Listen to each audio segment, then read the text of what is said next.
everyone. Welcome. Hello, everyone in Facebook land. Happy winter solstice-ish, the end of winter solstice feeling here in the southern hemisphere and summer solstice in the northern hemisphere. I know, gosh, I can't even contemplate summer solstice at the moment. It's very cold and overcast here today. Very cold here. Okay, so today we wanted to talk about, we were just riffing about what are we going to talk about, because that's the way our lives work these days. We just show up and go, so what do you want to talk about? Today we were like, well, what do we want to talk about? And Kaya had an interesting message come through to her that sort of sparked a topic she thought would be good. And I just had a topic pop up randomly in my head. And they are both the same. It's weird when we do this. So this is something. So this is where we're bringing the live today. And we're going to talk about bringing all of yourself to motherhood on so many levels. We're going to talk about it in terms of keeping motherhood sustainable, on meeting your needs, on feeling like you're valued and respected. Also, the areas around your spiritual practice and how we carve that off for when we're not around the kids. And what else is there? Bringing your passions and your hobbies and your values and your beliefs fully instead of, I only do that once the kids have gone to bed. There's so much that we want to bring to this. And why? Why? Because when you bring all of yourself to motherhood instead of carving bits of yourself off and sticking them on the shelf for later, you create a holistic you in the experience of motherhood. And that gives you the sustainability that you want, and it also brings the whole of you to your children, and that is so enriching and inspirational for your children to bring all of you. And also, it's actually quite easy to lose yourself, like to lose really vital, important parts of yourself in the experience of motherhood, especially in those first 3 or 4 years. Yeah, like to lose your needs, the things that, like your feelings, your needs, those kind of basic building blocks. You get detached from them, and it's hard to even tap into them. Get disconnected from self. Yeah. That's a really huge one. And then your foundation, you let go of what it is that keeps you grounded and nourished in life.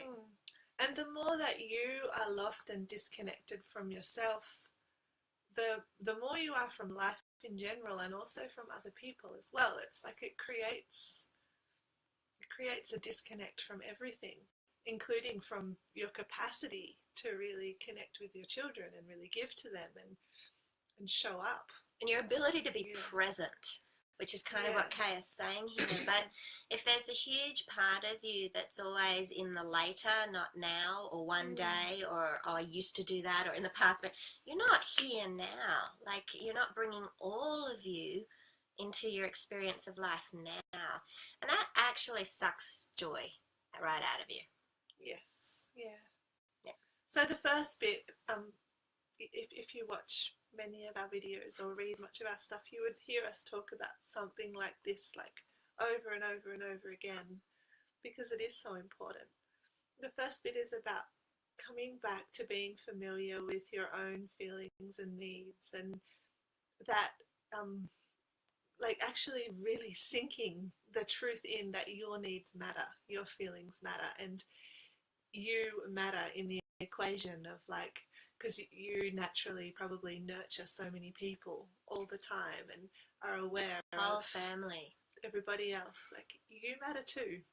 Yes. And the more that you really believe that, really connect to that, and get more familiar with your own feelings and needs, the more other people will be able to as well. And it will be like this feedback loop where you're able to be nurtured by other people too, and you're more able to receive from other people as well. Yeah, absolutely. We often, especially when we have little ones, it's a really big ask, and we are stretching, where our learning curve is huge, everything is huge.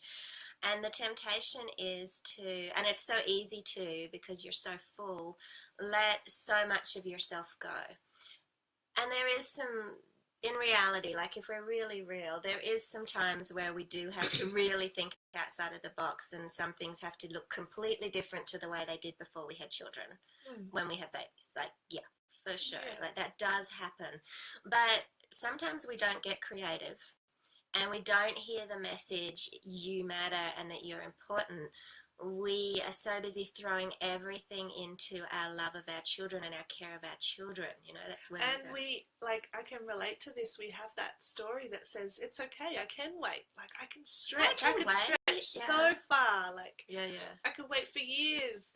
But the more we do that, the more disconnected you are from yourself. And you get to a point where it's like, I don't know who I am, or I've lost myself, or I don't know what I want. I don't know what I need. Buried somewhere so far down there. Like you need to have that connection with yourself. And you can reclaim it, like, because we often do that, don't we? I did that with my daughter in particular. Sorry, Skype messages popping up on the screen in front of me. I was really burnt out 3 or 4 years into it because I had just given everything and put everything of myself on hold, and it was a journey back. But if you don't do it, you're just... It doesn't serve anyone. It doesn't. And life feels flatlined and numb, and a list parenting actually is not as fulfilling. And whether you are conscious of it or not, there is parts of you that is in resentment. Yeah, and that would just build up. Yeah. And you're going to bring that to the people you love, even if you don't want to. Like, it will happen. Because you cannot just keep denying yourself over and over and over again. And you'll be constantly... The vibe that gives to your loved ones around you is... I'm busy, I'm in a rush, I need to get you to sleep, I don't have any space, you take up all my time, there's nothing left for me, everything is a responsibility, blah, blah, blah, blah, blah, I'm tired, I'm exhausted. That's actually not how you want to show up as a mother. I know that's not how you want to show up as a mother. And so you need to bring yourself back in. You do matter, and your needs and your feelings and who you are, fundamentally what lights you up, is actually important, critical pieces to bring to your experience of motherhood, both for your children and for you. And so the feelings and needs pieces, is there anything else in that message that you wanted to bring to the table? No, just really breathe that in. Yeah. You matter. You do matter. You do matter. Okay, and the second piece is around whatever your spiritual practice is, whatever it is that gives you peace, that grounds you, that makes you feel connected to whatever it is that you believe in that's bigger than yourself. All of those pieces, we carve them off too. In fact, we, and we let a lot of that go. I used to do yoga, I don't have time for yoga anymore, or I don't have time to go to church anymore, or what are all the other ones? Oh, I can't meditate anymore. Yeah, or there's so many. Or I need a very specific time and space and set of conditions. Yeah, in order to do those things. So I'll wait until I have a particular amount of time. Okay, those pieces in your life are grounding you and filling you up and nurturing you and keeping yourself connected. They are not meant to be a spiritual practice in isolation on a mountain. They're actually meant to be supporting you in your experience of your physical life. And for mothers, I mean, we're more than just mothering, obviously. It's going to help in all areas. But why do we disconnect from the mothering side and the spiritual practice side, or the personal growth side, or all of those areas of our life? If you bring that in a really concrete way to your parenting, and we're going to be talking lots about this in the coming weeks, how to do this, that creates ease and flow and sustainability and connection to yourself and your highest values and all those things that you want in your experience of motherhood. They come from bringing all that stuff back into the experience and not carving it out and going and oming on a mountaintop. It's bringing it in. And it doesn't mean that you can't, or you're not allowed to, or you shouldn't sometimes really take a lot of space. Absolutely. Yeah. You can do that. There's nothing wrong with claiming that. That can be really powerful. But you don't only have to do that. That's not the only way. So when we talk about self-care, we talk about sacred recharge, and we talk about in the moment self-care. And we're not going to go into that now because another topic.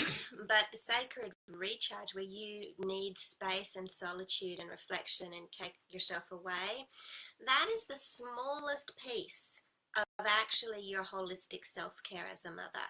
It's not the main piece. It's probably 20% compared to the 80% that's the in the moment, every day, on the go self-care. It's the same with spirituality. It's the smallest piece of your spiritual practice, of your way of connecting with intuition, the divine, sacredness, spirit. Like there's so much more than just those dedicated, like on the mountaintop times that Lisa just described. It's the weaving in of life where all your growth is really going to happen anyway. Yeah. So stop carving yourself off into different pieces.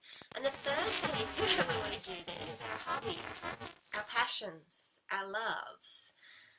Our children were born to us for reasons, for really specific reasons. And bringing all of ourselves as much as we possibly can in our richness enriches our children's lives big time. Waiting to, and it does have to look different in a lot of cases. I remember when I wanted to bring painting back into my life, which was a really hard one, I did have to it can't look the way it used to look when I painted.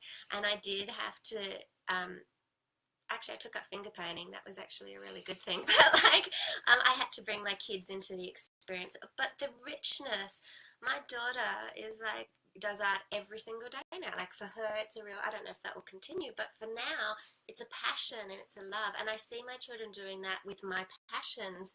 They feel the experience so much differently than if I was, because we homeschool, if I was bringing them an educational experience that didn't have any meaning to me. It can be value in that too. We can learn together, but it's a different feel than if I bring my passion to my kids and they see what that looks like. They see what, it's not even the subject matter. They see the inspiration and the passion and the... And we kind of bring it to them as a default. The beginning of that is claim your passions and claim them as important. And even sometimes as a mother, we're like, oh, that's taking something away from my children if I really claim that I love doing this and I'm going to do it no matter what because it's important to me. But it actually does the opposite. Like Lisa's example with the painting, it feeds our children because there's a special magic that we bring. The energy that we bring to that experience is so enriching for our children. It's the same when years ago and my children were really little. I had two of them running around and I was really adamant I wanted a veggie garden. I was like, I am going to do this goddamn veggie garden. And I had half naked children and one taking a nappy off and sitting in the dirt, whatever. But the experience of it, they were so engaged with me in the experience. That is incredibly enriching for our children and allows us to bring our loves back into the mix. And even if it's a love you do feel you need to do by yourself. So one of the things that Kara and I often do is write. We write books and stuff like that. That's actually kind of a hard thing to bring, directly bring your children into that experience. Come right with me. But they see the experience of us creating and doing, and valuing it as well, valuing ourselves in our love for that. I can't come to you right now, I'm writing.